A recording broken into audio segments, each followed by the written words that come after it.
عبدالرحمن بابا فرمایي وی چې نظر کړم په قسمت او په نصیب راته هیڅ شي خپل تالاش او خپل ترتیب مگر خود په خپل خدای د چا طبیب شي ګینې نشته په جهان کې بل طبیب. عبدالرحمن بابا وی چې زه د خپل قسمت ته سوچ وکم نو د خپلې منډې ترړې او محنت راته هسې عبس ښکاره شي. که زه ډېرې منډې ترړې ووایم خو د خپل قسمت نه زیات څه نشم حاصلولی، څه چې زما قسمت کې وي هغه راته حاصلیږي. د دنیا کامیابي یا د هغه دنیا کامیابي به انسان ته هله ملاویږي چې الله یې مل وي.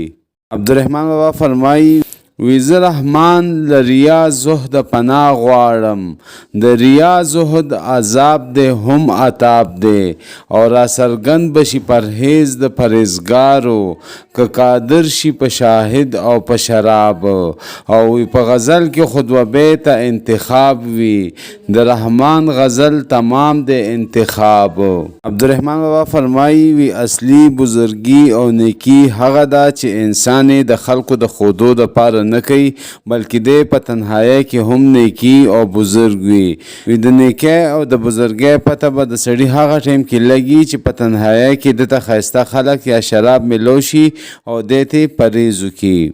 عبدالرحمن بابا د هغه خلکو باره کې وایي کم خلک چې په اصل کې نیک نه وي بلکې د خلکو خودو دپاره او د دنیا ګټې دپاره یې ځان نیک کړی وي، د دین جامه یې اغوستې وي، ته هغې باره کې فرمایي وی د ریا له زاهده زما توبه ده چې کاندي څوک په رسم په عادات او وی په ورځ پند و نصیحت وایي ته بل ته په شپه ناست وي د مغان په خرابات او دین یې دام وي د دنیا په لار کې ایښې پرې را اړوي وحشیان د مخلوقات او د هغو په لور یې سترګې وي ختلې چې په لاس یې سرسایه وي یا زکات. نو وی زه رحمان له هغه اهله پناه غواړم هر چې لاف که په خلاف د مقامات. عبدالرحمن بابا فرمایي وی چې په سترګو کې خار وي څه به خوب کا او چې په زړه یې غم د یار وي څه به خوب کا.